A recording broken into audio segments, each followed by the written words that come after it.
It's 10 o'clock. This is Sky News at 10. Our top story. The pre-election budget. The Chancellor insists unfunded tax cuts are deeply unconservative, but hints at a reduction to national insurance to help families. What you saw in the autumn statement was a turning point when we cut 2p off the national insurance rate. We will hope to make some progress on that journey, but we're going to do so in a responsible way. Also tonight, a special report from Rafah in Gaza, where doctors are warning of a catastrophic situation. But concerns grow over the possibility of Israel boycotting ceasefire talks. Given the immense scale of suffering in Gaza, there must be an immediate ceasefire. The Houthi rebels in Yemen threaten to sink more ships in the Red Sea, calling Britain a rogue state. Jewish actress Tracy Ann Oberman says security has been ramped up at her West End production after she received death threats. Jewish people and allies in the arts who have often felt like a lone voice and have felt intimidated and often felt frightened. Premier League champions Manchester City come from a goal down to win the Manchester derby.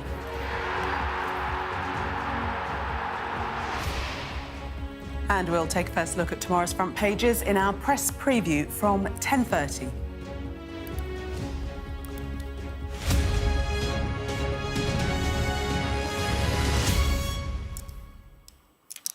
Good evening.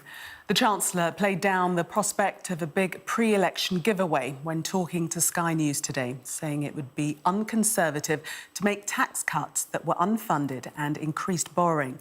Jeremy Hunt is this week due to deliver what could be the last economic set piece from the Conservatives before the general election. National insurance could be cut by 2p again on Wednesday if Mr Hunt finds enough revenue-raising measures. In a moment, we'll hear from the residents of Stevenage as we assess what people want from the budget. But first, here's our Sky's political correspondent, Rob Powell. November last year and a rare burst of optimism. We can and we will cut taxes. Fast forward to January and more hints of a pre-election giveaway. The plan's working because we're already doing it. Stick with it and there's more to come. But have we gone into reverse? A Chancellor treading carefully amid a recession and rising borrowing costs. It's going to be a prudent and responsible budget for long-term growth. And when it comes to tax cuts, I do believe that if you look around the world, countries with lower tax tend to grow faster, North America, Asia. And so I do think in the long run, we need to move back to being a lower taxed, more lightly regulated economy. What you saw in the autumn statement was a turning point when we cut 2p off the national insurance rate. We will hope to make some progress on that journey, but we're going to do so in a responsible way. Here's why Jeremy Hunt is being cautious. Sky News understands he has just under £13 billion of headroom, half of where the figure was in January. Around £6 billion will be kept as a buffer, leaving space for a 1p cut to national insurance, with a bit left over, or a 1p cut to income tax. If we weren't looking at an election, I think he would be saying, let's steady as she goes, let's see where we are in a year or two. But given it is an election, I suspect we will get some tax cuts.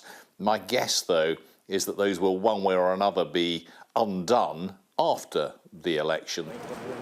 Despite that, the government would like to go further than a 1p cut, which is why officials here at the Treasury have been looking at ways to free up funding, including paring back future spending plans even more. That could backfire, though. With public services under strain, it's an open question whether pre-election tax cuts will really turn round the Tories' electoral fortunes. But this will still likely be a budget shaped more by politics than economics, with Conservative MPs desperate for something big and bold that they can take to voters in the coming election campaign. And that's why the government is now thinking the once unthinkable, considering scrapping tax perks that benefit the super wealthy, the non-dom status, to give more space for budget giveaways. Eyebrows raised at Labour, who adopted the policy years ago. If they were to do that, it would be an abject humiliation because, Conservative cabinet ministers have spent years rubbishing this idea. If they were to do it, I think it would just demonstrate that it's Labour who are leading the charge where it comes to the battle of ideas in our country. The history of pre-election budgets is littered with successes and eventual failures. Which camp Jeremy Hunt's budget box falls into will become clear after polling day. Rob Powell, Sky News in Westminster. Well, the Chancellor is hoping to use his budget to appeal to voters in an election year. But with the cost of living still biting for many, what are people hoping to hear on Wednesday? Sky's Rhiannon Mills has been to Stevenage to find out. 34 miles from Westminster and you'll find Stevenage woman, a phrase dreamt up by a Labour think tank. Mums who work hard and are worried about the cost of living, and the kind of voters that Jeremy Hunt needs to keep on side in this Tory seat. What are you hoping from the budget? A bit more of my pension would be very nice. OK. Yeah, that would be very nice. It's pretty hard, but we'll just have to wait and see. We've all seen the costs of, the weekly shopping. Our children, they're children who are buying really, houses and you're it's supporting hard. them, aren't you? Because they've got One's just mortgages. had a baby and, going back to work, and I've had to give up some of my work to look after my grandsons. Talk to families, and paying for childcare, food and mortgage rates are a huge worry, with some lenders recently increasing their rates again. Robin and Iacinus are currently trying to renew theirs. Yeah, we were lucky enough that it was 5 years ago we did our mortgage, and then we've had to come and do it again. And yeah, the interest rate's double, if not more, than what we've had before. Same with the utilities, they've gone up as well. So I think we are going to struggle. When it happens, and it will do, but I also think we just need a change completely at government. The Conservatives have been in far too long. So good budget for you, bad budget for you, you're still... Yeah, indecisive. Inflation may be on its way down, but people aren't feeling it. The Citizens Advice Bureau here say they've been helping 2 people every minute with referrals to food banks and fuel vouchers. Energy bills and the cost of renting mean the independent shops and restaurants in the Old Town are also finding it difficult. Jo and her husband have run TJ's Cafe for 30 years. I just hope that you will help us. And it will go forward, because it's a shame to see the high street go as well, because it's not just me, everyone's struggling down here. We all struggle, but I just hope that he does do something for the high street and help us all. Jump on the train if you can afford it and you'll end up in Yorkshire. The news of a 4.9% increase in rail fares, just another hit, say people in York. A lot of people are struggling, and there are a lot of people trying to find work and things, and it's anything that would help improve employability and help businesses, really. The cost of childcare compared to wages is just ridiculous. I don't believe in any of the politicians at the moment. In Stevenage, many didn't even remember that the budget is coming up. The issue of trust has meant that many have simply switched off, and building genuine excitement is not going to be easy. Rhiannon Mills, Sky News in Stevenage. Well, our political correspondent Rob Powell joins me now. And Rob, some high-level talks happening in the street where you are now. But should we expect those big tax cuts suggested in the past by the government? Yeah, meetings going on this evening between the man that lives at number 11, the Chancellor, and his next-door neighbour, the Prime Minister, at number 10. I'm told this isn't some sort of theatrical final sign-off meeting, but that there are definitely still decisions that need to be taken. I think there is a desire to try and push the envelope on tax cuts as far as they possibly credibly can, to try and start to set the contours for the election campaign. I think if you went back 2 months, ideally, they would have wanted to get cracking on trying to cut income tax. That's something that benefits people with pension income and investments, so core Tory voters. It's more expensive, though, and I think that's why the hints we've been getting today from the Chancellor and on Friday from the Prime Minister suggest that national insurance is more likely. Now, they may be able to get to a 2p national insurance cut if they can find some income and some revenue from elsewhere. On scrapping non-dom tax status, that has the added bonus of setting a political trap for Labour. They've already allocated money from scrapping that to the NHS and schools. Then there's possibly cutting back future public services spending in the years after the election. I think that would be greeted with howls from economists, though, who say that even the current spending levels are set so tight that they are almost fictional, given the looming demands for spending on things like pensions, the NHS, and defence. I think the final thing to say as well is that if the cautious tone we've been getting from the government this weekend does materialise into the budget, then that ups the chances and the likelihood of there potentially being another big tax-cutting moment before the election. And I think that in turn ties into what is still around here generally the received wisdom of the country going to the polls towards the end of this year. OK, Rob, thank you very much for the moment. And if you scan the QR code on your screen right now, you can listen to the latest episode of our Politics at Jack and Sam's podcast. The US Vice President has called for an immediate ceasefire in Gaza tonight, the strongest words yet from America on the war between Israel and Hamas. There is some hope that a new hostage deal can be reached, but with that, there needs to be a pause in the fighting. Well, delegations are due for further negotiations in Cairo, but it's reported tonight that the Israeli delegation may be boycotting the talks. In Gaza, a ceasefire cannot come soon enough. The situation is continuing to deteriorate, with airstrikes hitting Rafah in the south of the Strip, currently home to around 1.5 million people. Medics at 2 street clinics in Rafah have said that disease is spreading through refugee camps, particularly amongst children. These before and after satellite pictures show the tent cities that have sprung up to accommodate people who fled from other parts of Gaza. Israel controls the flow of aid into the Strip. Food, fuel and medicine come in through just 2 crossings in the south. Our Middle East correspondent, Alistair Bunkle, has this special report from Gaza. Inside these canvas clinics, they see new life emerge. Outside, though, death surrounds them. These are the babies born into hell. Dr. Akasha is a paediatrician from northern Gaza, forced by the fighting to leave his home and move south to Rafah. It's only a professional dedication to medicine and a sense of duty to his fellow Gazans that keeps him going. His surgery is now a tent, a street clinic in a refugee camp. The situation in the camp is nearly catastrophic. Food is not clean, people drink salty water because there is no fresh water. Viruses and bacteria are alarmingly widespread among the children because of their weak immunity, because there are at least 7 to 8 children in each tent. There are endemics such as hepatitis A, which is now widespread in the camps according to the Ministry of Health. Around 70 to 80% of the children under 12 are infected with this virus, epidemic hepatitis. The situation is so bad here in this camp. Ali Jajur was a university professor with a good job and a decent salary, but now, like so many Gazans, he is displaced and sleeping rough with his young family. We don't want anything. The people of Gaza just want to live. All we want is life. We only need the fundamentals of life, nothing else. We are people who want life, dignified life, to provide for our families and children. More than 20,000 babies have been born in Gaza since the war started. In this tent, they're seeing as many as 70 pregnant women every single day. They suffer a lot, you know. The conditions are not suitable for them. You know, lack of water. Ladies during pregnancy or after delivery, they need good, clean water available all the time. They need clean bathrooms, and these things are not available. That's why they suffer a lot from urinary tract infections and pneumonia and skin diseases.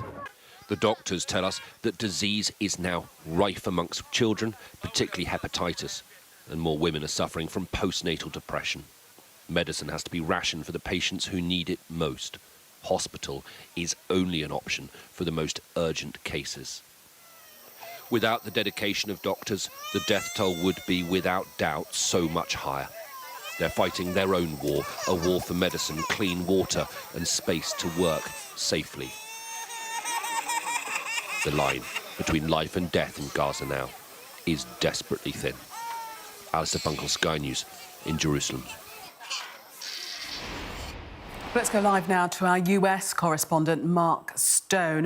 Mark, we're hearing calls for an immediate ceasefire in Gaza from the Vice President, but there are concerns tonight that those talks in Cairo could be at risk. Yes, we have been here before in terms of the talks, the ceasefire talks, which have on so many occasions appeared so close and yet have never really found a breakthrough. Tonight, very interesting words from Kamala Harris, the US Vice President, speaking in Selma, Alabama, within the last hour, with language which I think has changed quite a bit and with tone that has changed a lot. Have a listen. Given the immense scale of suffering in Gaza, there must be an immediate ceasefire. For at least the next 6 weeks, which is what is currently on the table. Now, that deal that she's talking about is a 6-week ceasefire, which would be in exchange for the release of hostages being held by Hamas in Gaza and an exchange of prisoners. The Palestinian side would see them as hostages held in Israeli prisons. The numbers of prisoners being held in Israeli prisons, that has been always open to debate over how many Israel would be willing to release. And it is being reported tonight that the talks which are ongoing and have been happening in Paris, they've been happening in Cairo, they've been happening in Doha. Currently, there are talks ongoing in Cairo. The Hamas side is there. Israel was due to send a delegation. They have not. The sense that I have got tonight is that, yes, that the language of the Americans has changed. They have not explicitly called for a ceasefire in quite the terms that Kamala Harris did an hour or so ago, and with the tone that she did as well. That is a shift, certainly. I don't think it represents a breakthrough, but it represents a clear view from the Americans that the situation is now dire. In her speech, she also talked about the fact that what we are seeing every day in Gaza is devastating. She described the situation there as a humanitarian catastrophe, and she said that the Israeli government must work to restore basic services and restore order in Gaza. This language is much, much stronger. I should tell you, too, that Benny Gantz, who is a senior member of the war cabinet in Israel, he is the opposition leader, or was until this war started. He is not a friend of Benjamin Netanyahu. He is here tonight in Washington. He will meet Kamala Harris, the vice president, tomorrow. He won't meet the president because the protocol would mean that as he is not prime minister, so he couldn't meet the president. But I think this week is absolutely key. OK, Mark, thanks for the update. The Houthi foreign minister in Yemen has vowed to sink more British ships, calling the UK a rogue state. Last week, the rebel group attacked the Rubimar cargo vessel in the Red Sea, which sank yesterday, threatening a major environmental disaster, according to experts. Sky's Molly Malone has more. This is what the Houthi rebels would say is a success story. The first ship they've sunk after months of targeting vessels in the Red Sea. It's clear this is one they were proud of. In a statement, they said, Yemen will continue to sink more British ships and any repercussions or other damages will be added to Britain's bill, as it is a rogue state that attacks Yemen and partners with America in sponsoring the ongoing crime against civilians in Gaza. Originally thought to be British-owned, later that became less clear. Either way, a sinking ship in one of the world's busiest waterways is a problem. Some 15% of the world's trade and shipping goes through what's called the Bab el-Mandeb, which is the southern area of the Red Sea, this gateway between the Horn of Africa and Yemen. The Houthis have a huge appetite for escalation in a way that probably nobody else has. For days, the Rubimar had been drifting, taking on water after being attacked last month. The crew were rescued, but there are concerns among environmentalists about the fertiliser and the fuel on board. This ship was carrying between 21 and 41,000 tons of ammonium nitrate fertilizer. There is a risk of what is called a localized acidification due to the fertilizer's high acidity. And this can disrupt the pH balance and cause harmful effects on various species within the water column. For months, the Iranian-backed group have been making their mark, targeting commercial shipping in what they say is a campaign against Israel's offensive in Gaza. The UK and its allies in America have responded, but so far to little avail. The Houthis appear undeterred. Molly Malone, Sky News. A minute's silence has been held today as the country marked the annual day of reflection to remember all those who died during the COVID pandemic 4 years ago. Alice Porter visited the National COVID Memorial Wall in central London and has this report.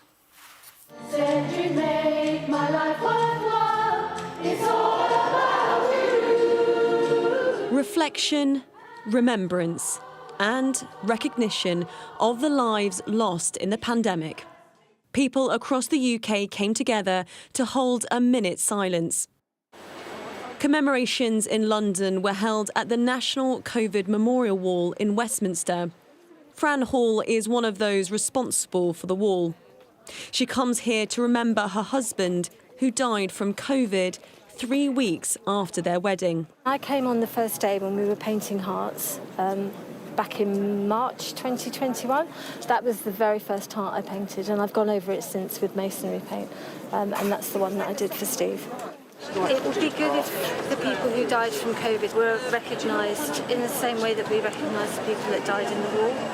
If this day became a day like Armistice Day, there's so many people that we've lost and they're just not remembered. Like Steve's, each of the hearts on the wall was a person. In fact, the deaths of over 230,000 people in the United Kingdom were attributed to COVID-19. At the peaks in 2020 and 2021, over 1,000 people died a day. And the latest figures show there were 26 COVID deaths for one day last November.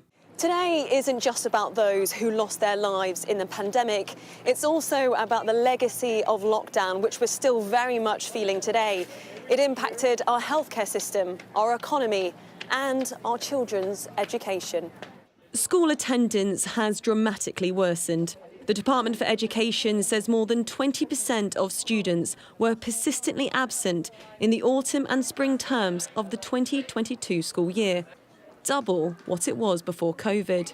But campaigners say families are still struggling with the ramifications of the pandemic. We didn't have in place any sort of disaster planning or a recovery curriculum to help children either have space to reconnect and play and be with each other, but also the time that was required. If anybody has experienced any kind of a traumatic event, we all know that grief and the impact of loss and disruption ripples across us for many months and years to come. From those struggling with the cost of living to others suffering with long COVID, there's no doubt the pandemic has changed all our lives. But campaigners hope this annual day of reflection can at least bring people together. Alice Porter, Sky News. A 7-year-old girl has drowned after a migrant boat capsized in northern France.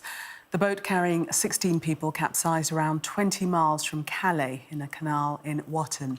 The waterway is used by migrants who are attempting to cross the channel to the UK, as it's easier to board the boats and avoid police patrols. Pakistan's National Assembly has elected Shehbaz Sharif to be the country's Prime Minister once again. Allies of the imprisoned former Premier Imran Khan shouted in Parliament in protest, claiming the vote was rigged. Mr Sharif replaced Imran Khan after he was ousted in 2022. And as bad as it gets, the description of a powerful blizzard that has swept through the Sierra Nevada mountain range in Northern California. Thousands of homes are without power. A second, weaker storm is expected to bring more snow to the region on Monday. The Jewish actress Tracy Ann Oberman, best known for her starring roles in Doctor Who and EastEnders, has told Sky News that security has been bolstered at her latest West End production over concerns about the rise of anti-Semitism in the UK. She's been speaking to our arts and entertainment correspondent, Katie Spencer. Words aren't lost on Tracy Ann Oberman, actor, writer, and currently the target of death threats. A productive but challenging time for the star, known to many for her roles on Doctor Who and EastEnders. Everything about Joan is bigger and better and nicer than Betty. This, a new musical version of a play she's written, set to be staged in London. Betty and Joan and Baby Jane, an imagining of the backstage bitterness between Hollywood legends Betty Davis and Joan Crawford. I wanted to write something about women getting to 50 and losing their power in the entertainment industry. I don't think we should hurtle towards our 40s thinking, ooh, you know, where do we stand in the creative industry and in the world? Like those infamous acting icons, lately the drama has strayed off-screen. In calling out anti-Semitism, her security has had to be massively ramped up. He hates our sacred nation. For this, the other project she's working on, starring as a female Shylock in Shakespeare's The Merchant of Venice, set in 30s London as fascism sweeps across Europe. By putting a female Shylock at the centre of that, my great-grandmother, it ties in misogyny and racism against all minorities. A show-stopping performance by all accounts, but that phrase has taken on a more sinister meaning lately, with extra security having to be taken on here in response to those who have threatened to kill the actress. It just feels extraordinary, and the industry should take note, because if it was happening to other minorities, I'd like to think that people would be horrified. In the wake of the Israel-Gaza war, cases of both Islamophobia and anti-Semitism have shot up.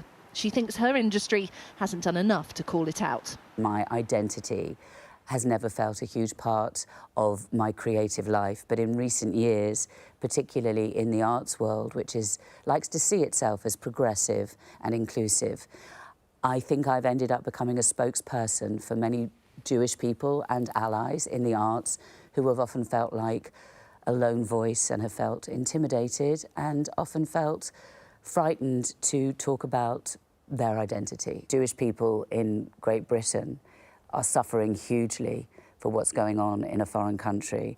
It's not right. Oh, I feel quite emotional. A new creative challenge for Tracy Ann Oberman, hoping that she, like everyone, can leave conflict over identity behind her. Katie Spencer, Sky News. Time now to catch up on all the latest sports news with David. This Sky News Sports Bulletin is brought to you by Vitality. Getting more people more active. Live life with Vitality.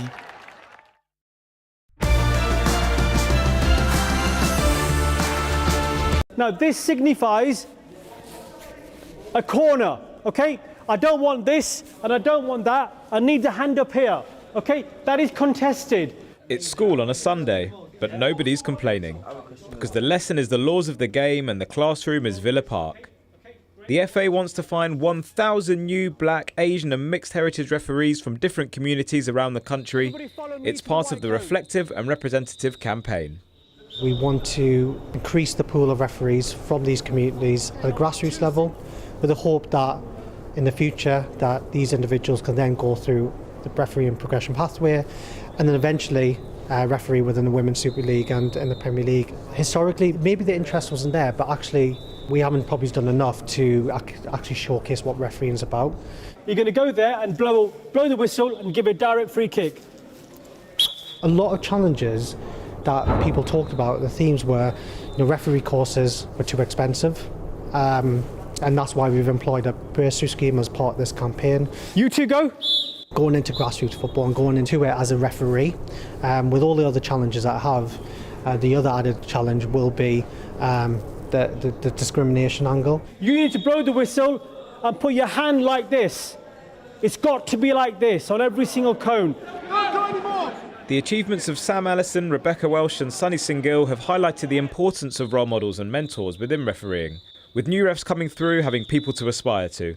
The organisation BAMREF was set up to increase levels of representation in refereeing, and were in attendance on the day. Straight arm out.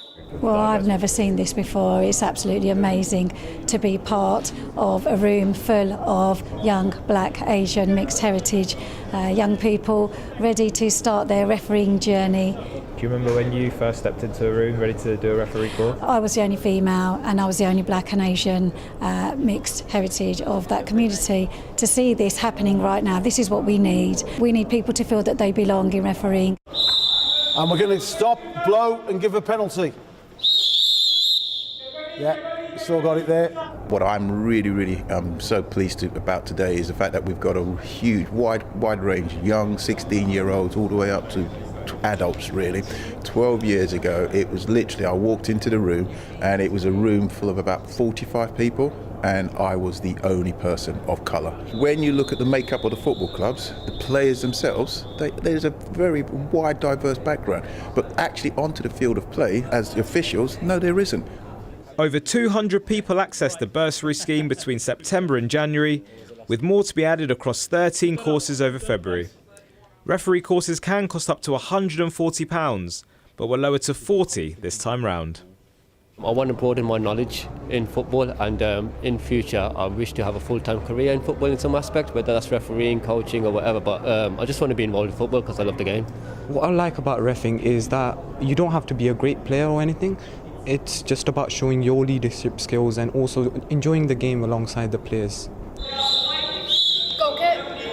I'm enjoying how it's like teaching people independence and things, and I quite like how I'll be able to. This Sky News Sports Bulletin is brought to you by Vitality. Well, that was Sky News at 10. Coming up, we'll take a first look at tomorrow's newspapers in the press preview. Tonight, we're joined by the political editor of the Daily Mirror, John Stevens, and economics editor at The Spectator, Kate Andrews. Amongst the stories we'll be discussing, this on the front of the Mirror. Their headline, the price of Tory tax bribes. It's not quite there, but I assure you that is the headline. We'll be right back. Do stay with us.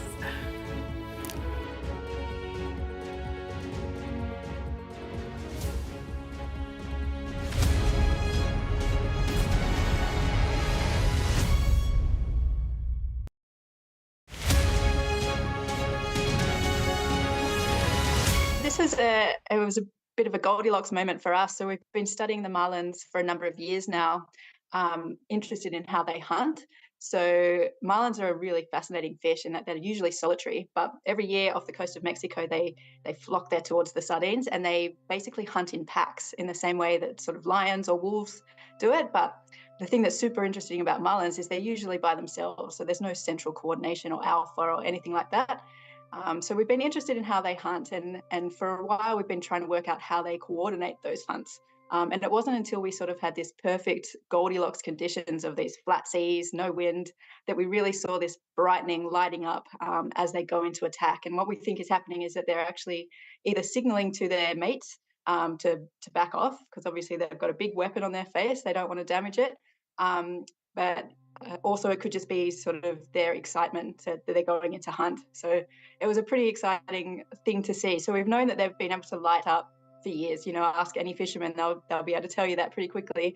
But we always thought it was a bit of an excitement response, so almost like getting flushed or blushing in humans, getting excited and just getting brighter. But what we think is it's pretty clear that it's targeted towards actually hunting, which is pretty cool. So we film off Baja on the Pacific side of the Baja coast off Mexico. So, and that's a really perfect place for them. The seas are calm, it's beautiful and clear, and we get these huge aggregations of them. So that's really the perfect place to see it. It's what's known as the sardine run of Mexico. So, and thankfully we haven't seen any sharks there. So it's a little bit safer, I guess, to jump in the water as opposed to some other places around the world. So it's quite nice over there.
Welcome back. You're watching Sky News. In just a moment, the press preview. A first look at what's on the front pages as they arrive. But first, our top stories. The Chancellor has played down the expectation of tax cuts in Wednesday's budget, telling Sky News his spending plans will be prudent and responsible. There are concerns the Israeli delegation will boycott Gaza ceasefire negotiations with Hamas in Egypt. Houthi rebels based in Yemen say they plan to sink more British ships following an attack on the Rubimar cargo vessel in the Red Sea.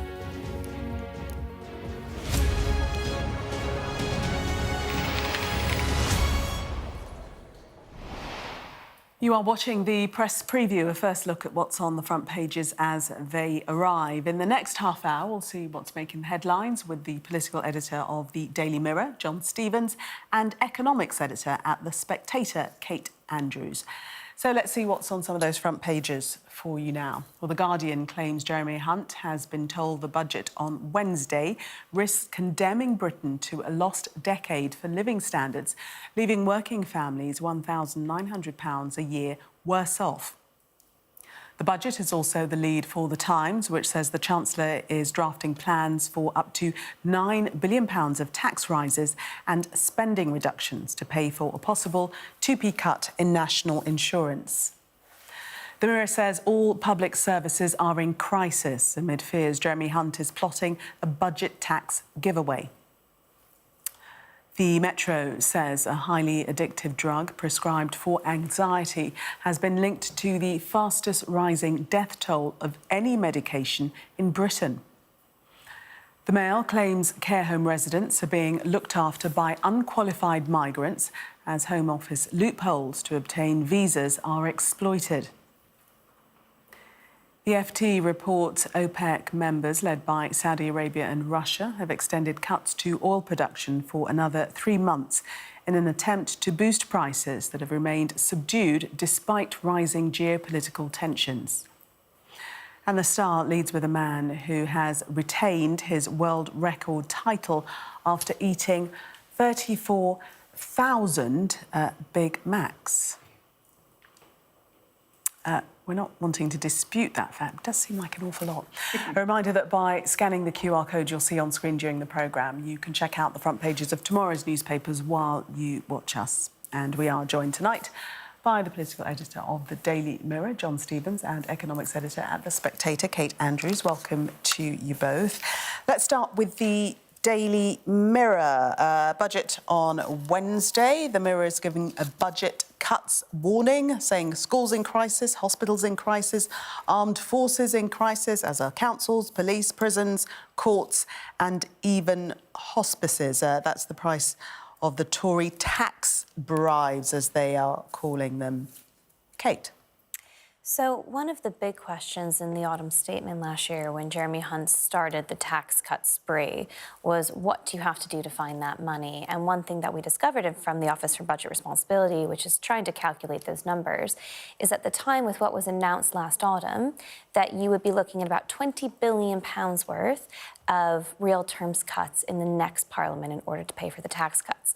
That's for what's already been announced so far to encourage business investment, to cut national insurance for employees. The big question on Wednesday is how much more would need to be cut to deliver another round of tax cuts.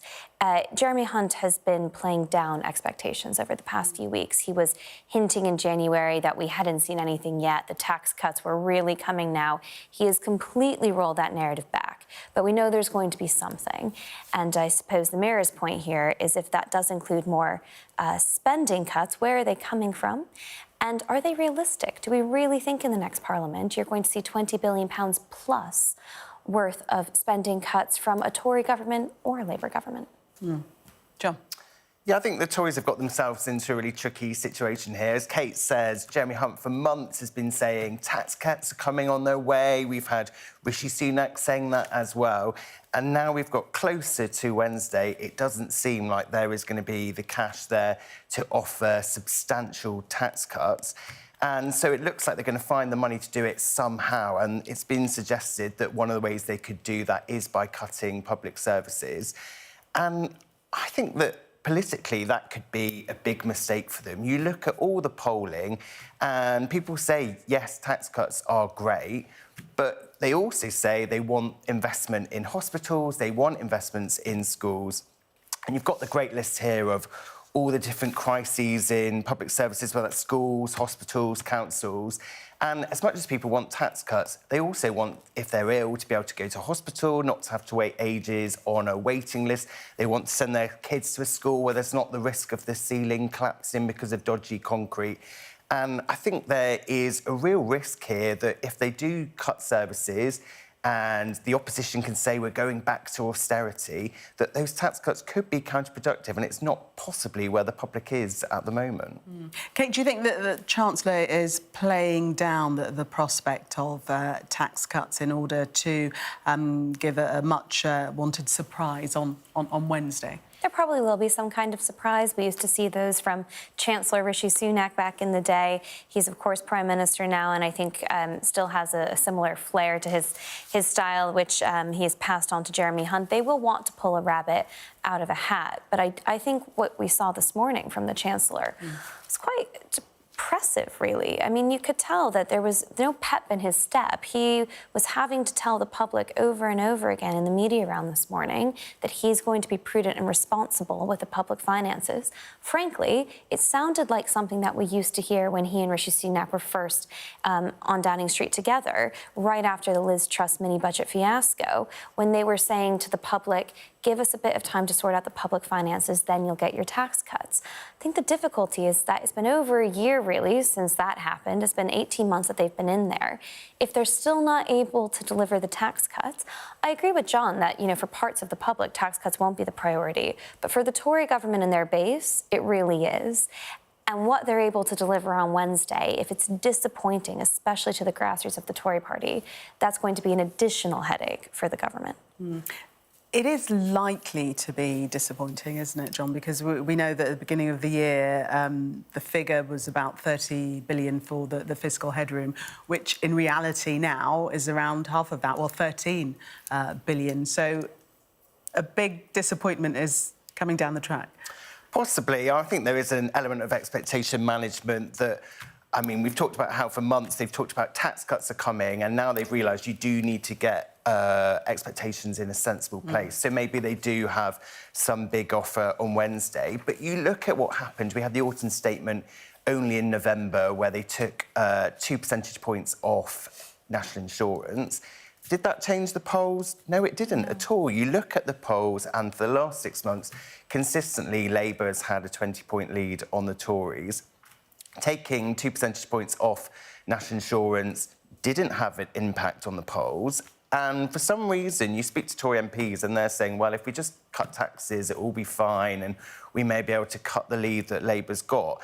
And they've done it. They tried it. It didn't work. So why they think, let's scrape together some money, let's cut public services, let's offer another 2p off national insurance or maybe income tax. I'm just not convinced that's going to be the thing that solves the Tory election problems. Kate, he's suggesting that he will pursue further that cut to national insurance, isn't he? It seems to be the case. The Financial Times, which we have up here, points out that to cut national insurance further, every p that you cut costs about £5 billion. To cut income tax, every p costs £7 billion. So it is cheaper for the Treasury to continue the path to cutting national insurance. And the narrative set out in the Autumn Statement is we want to make work pay better. We consider this to be a pro-growth initiative. It would make sense to continue the NI cuts, but again, to John's point, the expectation for the past few months is that we'd see some meaningful, substantial income tax cuts. I think something else interesting on the front page of the Times is they point out where Jeremy Hunt's going to try to increase stealth taxes in order to pay for perhaps an income, but much more likely a national insurance tax cut, looking at removing tax breaks for second homeowners who let out their properties, looking at Labour's plan to change non-domicile tax status. One of the things I'm going to be looking for on Wednesday, which I think is really important, is what's happening to the overall tax burden.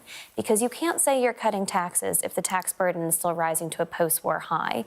And in the autumn statement, despite meaningful tax cuts for business and workers, the tax burden stayed exactly the same. And what's interesting on the front page of the Times is if he's going to be raising taxes elsewhere to cut taxes in another place, giving with one hand, taking with the other, are the Tories going to get the tax burden down? And can the Tories realistically go into a general election with the tax burden going to a post-war high, which they are bringing to that post-war high? What a tricky spot for the Tory party to be in, not least because it's been insisting that it's going to be different from the Labour Party on fiscal policy. And certainly you could see the woes of the world on Jeremy Hunt's shoulders as he was interviewed today. I think he was having a tough time. Yeah, and also the late negotiations, because as we understand, they're still sort of crossing the T's and dotting the I's in Downing Street tonight, which seems incredibly late, doesn't it? It also feels like Rishi Sunak is very involved in this budget, and part of that, there were stories around last weekend suggesting that there was some tension between Rishi Sunak and Jeremy Hunt. But in the pictures released by Downing Street and the Treasury at the end of the week, it was Jeremy Hunt sat there with the desk with Rishi Sunak on his shoulder, pretending he's still Chancellor. John and Kate, thank you very much for the moment. Coming up, much more from the newspapers, including this story in the Metro. Their headline, Gaza ceasefire talks recede over fate of Israeli hostages. We'll be right back with that and other stories. Do stay with us.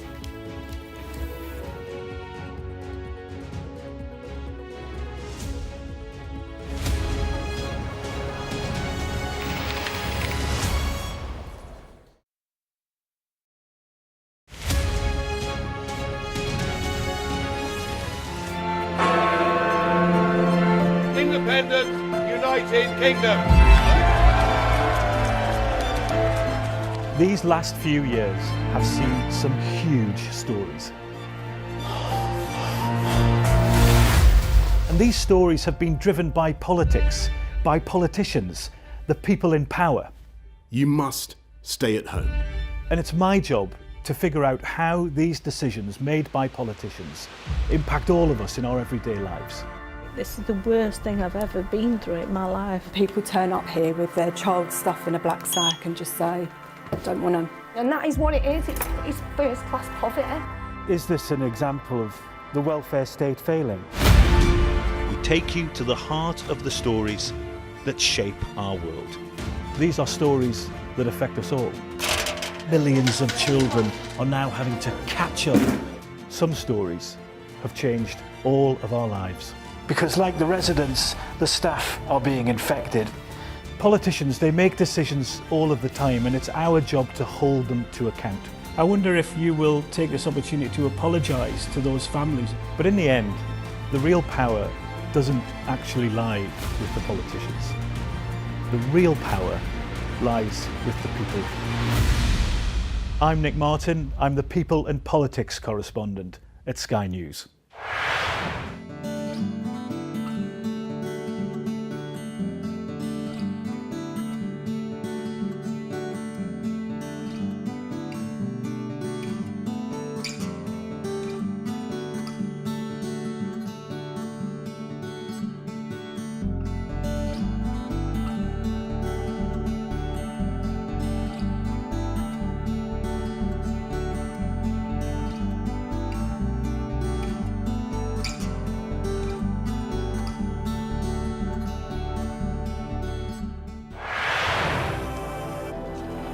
I'm Neville Lazarus, and I'm Sky's reporter based in Delhi.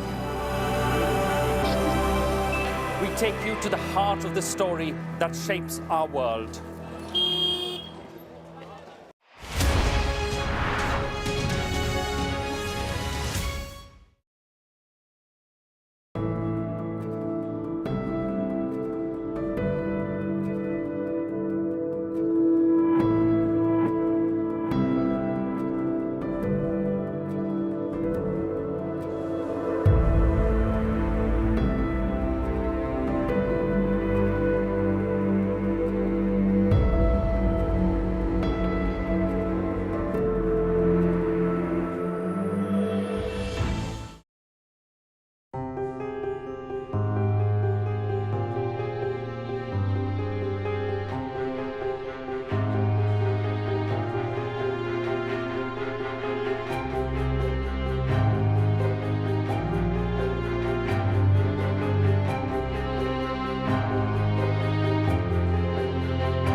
Welcome back. You are watching the press preview. Still with me, the political editor of the Daily Mirror, John Stevens, and the economics editor and the Spectator, Kate Andrews. Let's have a look at the Metro to start with in this section. And this story about the ceasefire in Gaza, the negotiations perhaps not proceeding as was hoped, and rumours that the Israeli delegation will not be taking part in Cairo. I believe they aren't even present at the moment, Kate. Yes, so this was an attempt by the US and the Qataris to broker some kind of ceasefire. The expectation was that it would be for around 6 weeks so that Israel could try to get more of the hostages back. It would be a temporary truce deal, but a longer one than we've seen previously. Hamas delegates arrived to have these conversations. Israeli delegates didn't. Now, Israel is saying that they didn't arrive because they want a full list from Hamas of the hostages that they still believe to be alive. That seems incredibly reasonable to me. Of course, on the other side, you have world leaders, including now Vice President Kamala Harris, calling for an immediate ceasefire as they look at the huge death toll of Palestinians that is only climbing by the day. This just continues to be a tragic incident, a huge loss of human life. Those demands for ceasefire are rising, but Israel is, I think, probably quite likely to stand firm on what it wants to see and who they think is coming home before they come to the table for such conversations. And John, the calls for an immediate ceasefire from the Vice President Kamala Harris, that certainly indicates a change in tone, doesn't it? I mean, that's the strongest call that we've had to date. Yeah, we've seen the US gradually change their tone in the last few months, strengthening it, being much firmer with Benjamin Netanyahu. But as Kate says, in this instance here, we do seem to have a problem with the hostages. And we found this back in November when they had that week-long pause in fighting, that there's such uncertainty about how many of the hostages were taken are still alive and who are they being held by. Back in November, there were concerns that many of them weren't actually being held centrally by Hamas. They were being held by all these different militant groups. And so Hamas weren't able to say, well, we can hand over so many people because they didn't know where everyone was. And as Kate says, if there is going to be a proper ceasefire, which I think most people around the world would be keen to see, then Israel is perhaps quite understandable in saying, we want to know exactly which of the hostages are alive and which of them do you think you will be able to hand over?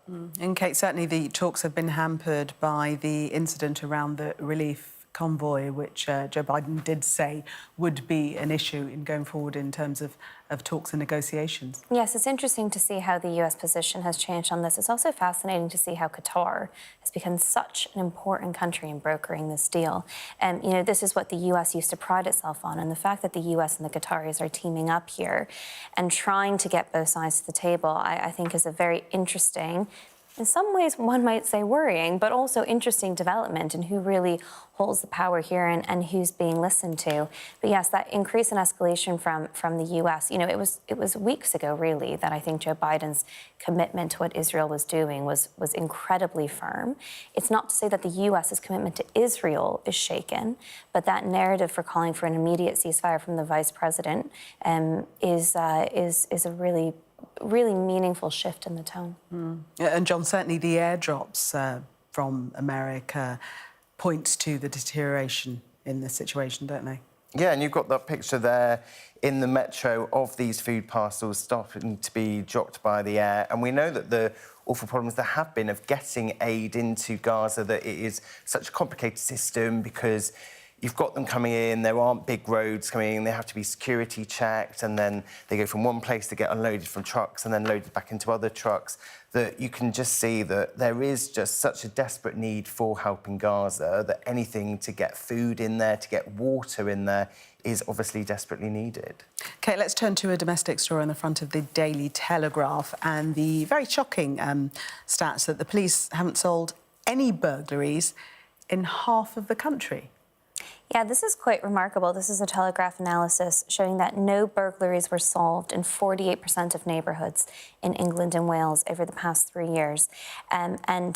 This comes after October 22, when you had 43 police chiefs promising, it was a landmark promise, that somebody would attend every break and report. In the year that followed, the number of charges against people who broke into people's homes actually fell down to an abysmal 3.9%.